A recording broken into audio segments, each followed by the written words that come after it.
नमस्कार विद्यार्थी मित्रमैत्रिणींनो, स्वागत आहे सर्वांचे आपले यूट्यूब चॅनल टार्गेट स्पर्धा परीक्षा। आजच्या व्हिडिओमध्ये आपण महाराष्ट्र पोलीस भरती 2022 साठी महत्त्वाच्या अशा प्रश्नांचा अभ्यास करणार आहोत।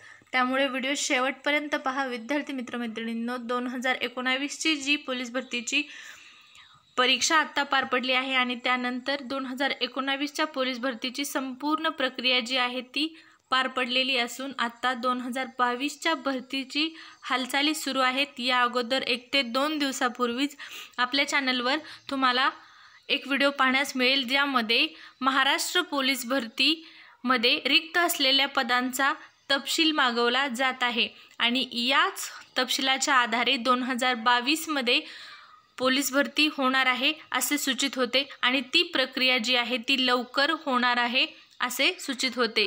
कारण रिक्त पदांचा तपशील मागवल्यानंतर त्या रिक्त असणाऱ्या पदांच्या द्वारेच नवीन भरतीची जी प्रक्रिया आहे ती राबवली जाते आणि आता 2022 ची जी पोलीस भरती आहे ती लवकरच सुरू होणार आहे। त्यासाठी तुम्ही सर्वांनी सराव करणे खूप आवश्यक आहे। तर आपल्या चॅनलवर तुम्हाला महाराष्ट्र पोलीस भरतीसाठी आवश्यक असणारा अभ्यासक्रम दररोज पाहण्यास मिळेल। या चॅनलच्या माध्यमातून तुम्ही दररोज सराव करू शकाल। त्यासाठी तुम्हाला फक्त चॅनल सबस्क्राइब करायचं आहे आणि शेजारील बेल आयकॉन प्रेस करायचे आहे जेणेकरून व्हिडिओ टाकले तुम्हाला त्याची नोटिफिकेशन येईल आणि या व्हिडिओच्या माध्यमातून तुम्ही महाराष्ट्र पोलीस भरती 2022 साठी दररोज सराव करू शकाल। सरावाच्या माध्यमातूनच तुम्ही येणाऱ्या पोलीस भरतीमध्ये चांगले यश संपादन करू शकाल। चला तर मग पाहूया आजच्या व्हिडिओचे प्रश्न। अशाच प्रकारचे प्रश्न आपण दररोज पाहत असतो। तर आजच्या व्हिडिओचा जो प्रश्न आहे तो आहे प्रश्न क्रमांक 1। आजच्या व्हिडिओमध्ये आपण भारतीय राज्यघटनेवर आधारित पोलीस भरतीमध्ये विचारलेले प्रश्न तसेच विचारले जाण्याची शक्यता असलेल्या प्रश्नांचा समावेश केलेला आहे। त्यामुळे व्हिडिओ शेवटपर्यंत पहा। तर व्हिडिओचा जो पहिला प्रश्न आहे तो आहे प्रश्न क्रमांक 1। भारतीय राज्यघटना कोणत्या दिवशी कार्यान्वित झाली? तर या प्रश्नाचे योग्य उत्तर आहे 26 जानेवारी 1950 या दिवशी आपल्या भारताची राज्यघटना जी आहे ती कार्यान्वित झालेली आहे। यानंतरचा प्रश्न आहे प्रश्न क्रमांक 2। भारतात प्रजासत्ताक दिन कधी साजरा केला जातो? तर अशा प्रकारचे सोपे प्रश्न देखील परीक्षेमध्ये विचारले जातात आणि हा प्रश्न देखील यापूर्वी विचारला गेलेला आहे। तर या प्रश्नाचे योग्य उत्तर आहे 26 जानेवारी। भारतामध्ये प्रजासत्ताक दिन हा 26 जानेवारी या दिवशी साजरा केला जातो। अशा प्रकारचे प्रश्न विचारले जातात। इतके सोपे प्रश्न देखील असतात। हा प्रश्न यापूर्वी विचारला गेलेला आहे। त्यानंतर पुढचा प्रश्न आहे प्रश्न क्रमांक 3। दादरा व नगर हवेली पोर्तुगीजापासून स्वातंत्र्य केव्हा मिळाले? तर दादरा व नगर हवेली या केंद्रशासित प्रदेशाला पोर्तुगीजापासून केव्हा स्वातंत्र्य मिळाले असा प्रश्न आहे। तर या प्रश्नाचे योग्य उत्तर आहे 1961। 1961 मध्ये दादरा नगर हवेली या केंद्रशासित प्रदेशाला पोर्तुगीजापासून स्वातंत्र्य मिळालेले आहे 1961 मध्ये। यानंतरचा प्रश्न आहे प्रश्न क्रमांक 4। भारतीय राज्यघटना तयार करण्यासाठी एकंदरीत किती दिवस किंवा किती कालावधी लागला? हाही प्रश्न यापूर्वी विचारला गेलेला आहे। तर या प्रश्नाचे योग्य उत्तर आहे 2 वर्ष 11 महिने आणि 18 दिवस इतका कालावधी किंवा इतके दिवस एकंदर भारतीय राज्यघटना तयार करण्यासाठी लागलेले आहेत। 2 वर्ष 11 महिने आणि 18 दिवस। पुढचा प्रश्न प्रश्न क्रमांक 5। भारतातील पहिली स्वातंत्र्य निवडणूक केव्हा झाली? तर हा प्रश्न जवळजवळ सर्वच परीक्षांमध्ये वारंवार रिपीट होणारा प्रश्न आहे। तर 1952 मध्ये भारतामधील पहिली स्वातंत्र्य निवडणूक पार पडलेली आहे। पुढचा प्रश्न प्रश्न क्रमांक 6। हिंदू वारसा बिल कधी अस्तित्वात आले? तर या प्रश्नाचे योग्य उत्तर आहे 1955। 1955 मध्ये हिंदू वारसा बिल अस्तित्वात आलेले आहे। पुढचा प्रश्न प्रश्न क्रमांक 7। भारतीय राज्यघटनेच्या मसुदा समितीने प्रश्न क्रमांक 7 आहे भारतीय राज्यघटनेच्या मसुदा समितीने घटनेचे उद्देश पत्रिका केव्हा मंजूर केली? तर प्रश्न असा होईल की भारतीय राज्यघटनेच्या मसुदा समितीने घटनेची उद्देश पत्रिका केव्हा मंजूर केली? तर या प्रश्नाचे योग्य उत्तर आहे ते आहे 26 नोव्हेंबर 1949। 26 नोव्हेंबर 1949 मध्ये भारतीय राज्यघटनेच्या मसुदा समितीने घटनेची उद्देश पत्रिका जी आहे ती मंजूर केलेली आहे। पुढचा प्रश्न आहे प्रश्न क्रमांक 8। भारत निधर्मी राज्य कोणत्या दिवशी बनले? तर या प्रश्नाचे जे योग्य उत्तर आहे ते आहे 1976 मध्ये भारत हे निधर्मी राज्य बनलेले आहे किंवा राष्ट्र बनलेले आहे. पुढचा प्रश्न, प्रश्न क्रमांक 9, भारतीय राज्यघटनेच्या तात्पुरत्या व बदली तरतुदी केव्हा अंमलात आल्या? तर या प्रश्नाचे जे योग्य उत्तर आहे ते आहे 26 नोव्हेंबर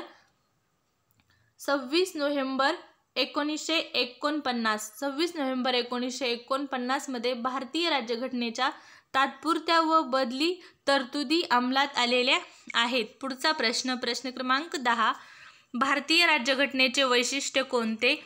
तर यामध्ये पर्यायापैकी जे वैशिष्ट्य होते हा प्रश्न विचारला गेलेला आहे. तर या प्रश्नाचे योग्य उत्तर आहे संसदीय शासन पद्धती.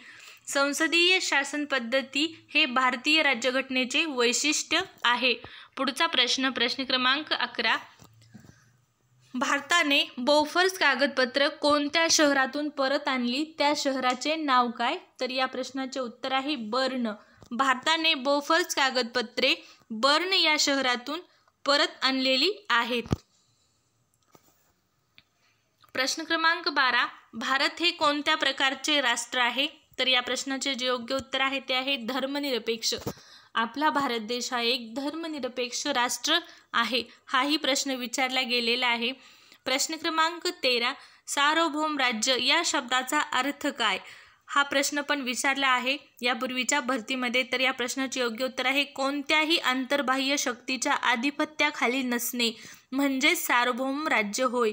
सार्वभौम राज्य म्हणजेच कोणत्याही आंतरबाह्य शक्तीच्या आधिपत्याखाली नसणे होय. पुढचा प्रश्न, प्रश्न क्रमांक 14, भारत छोडो आंदोलन कोणी सुरू केले?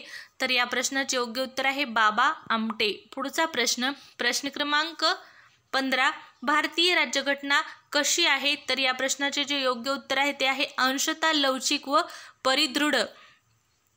भारतीय राज्यघटना जी आहे ती आहे अंशतः लवचिक व परिदृढ स्वरूपाची. पुढचा प्रश्न, प्रश्न क्रमांक 16, भारत एक खोज ही दूरदर्शन मालिका कोणाच्या कादंबरीवर आधारित होती? तर अशा प्रकारचे हटके प्रश्न देखील विचारले जातात.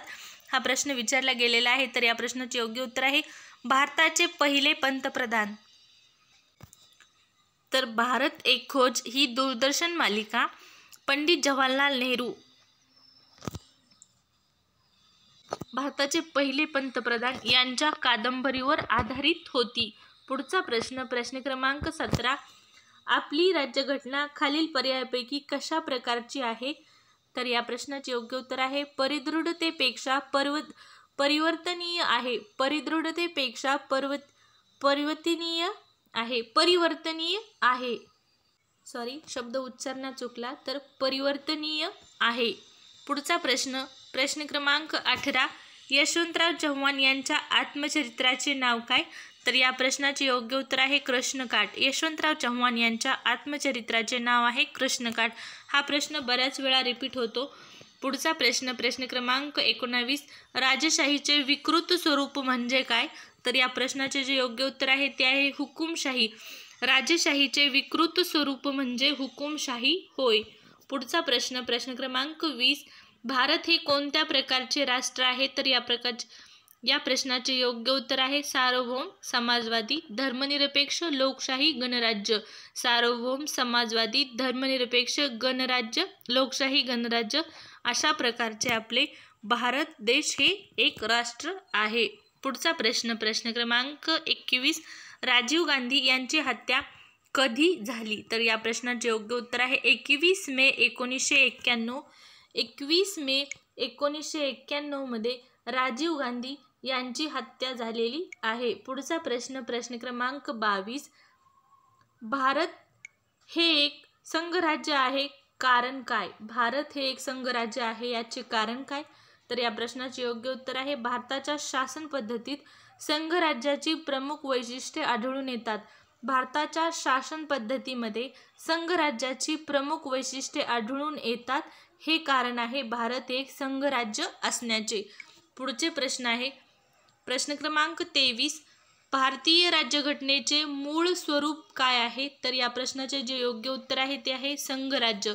भारतीय घटनेचे मूळ स्वरूप संघराज्य आहे? पुढचा प्रश्न, प्रश्न क्रमांक 24, भारतीय शासन कोणत्या प्रकारचे आहे? तर या प्रश्नाचे योग्य उत्तर आहे संसदीय. भारतामध्ये जे शासन आहे ते आहे संसदीय शासन पद्धती. किंवा भारतामध्ये कोणती शासन पद्धती वापरली जाते? तर भारतामध्ये संसदीय शासन पद्धती वापरली जाते, म्हणून भारतीय शासन पद्धती ही संसदीय प्रकारची आहे. या व्हिडिओचा शेवटचा प्रश्न हा तुमच्यासाठी आहे. 25वा प्रश्न दररोजच्या व्हिडिओमध्ये आपण आजपासून विचारणार आहोत. तो ज्यांना येते त्यांनी कमेंटमध्ये कमेंट करून सांगायचं आहे. तर या 25 क्रमांकाचा जो प्रश्न आहे तो असा आहे की घटनेच्या कोणत्या कलमान्वये व्यापार व वाणिज्य काही मर्यादित, सुरळीत व मर्यादित ठेवण्यासाठी कायदा करण्याचा अधिकार राज्यांना प्राप्त झालेला आहे? तर प्रश्न क्रमांक 25 आहे, घटनेच्या कोणत्या कलमान्वये व्यापार व वाणिज्य काही मर्यादेपर्यंत सुरळीत व मर्यादित ठेवण्यासाठी कायदा करण्याचा अधिकार राज्यांना प्राप्त झालेला आहे? या प्रश्नाचे उत्तर तुम्ही कमेंटमध्ये कमेंट करून सांगायचे आहे. तर आजच्या व्हिडिओमध्ये आपण महाराष्ट्र पोलीस भरती 2022 साठी काही सराव प्रश्नांचा अभ्यास केला. अशाच प्रकारच्या सराव प्रश्नांचा आपण आपल्या चॅनलवर दररोज अभ्यास करत असतो. अशाच प्रकारचा आपण दररोज सराव घेणार आहोत. त्यामुळे तुम्हाला फक्त चॅनल सबस्क्राईब करायचे आहे आणि शेजारील बेल आयकॉन प्रेस करायचे आहे. अशाच प्रकारचे नवीन व्हिडिओ पाहण्यासाठी चॅनल सबस्क्राईब करून बेल आयकॉन प्रेस करा. आजच्या व्हिडिओमध्ये इतकेच. व्हिडिओ आवडला असेल तर एक लाईक नक्की करा. धन्यवाद.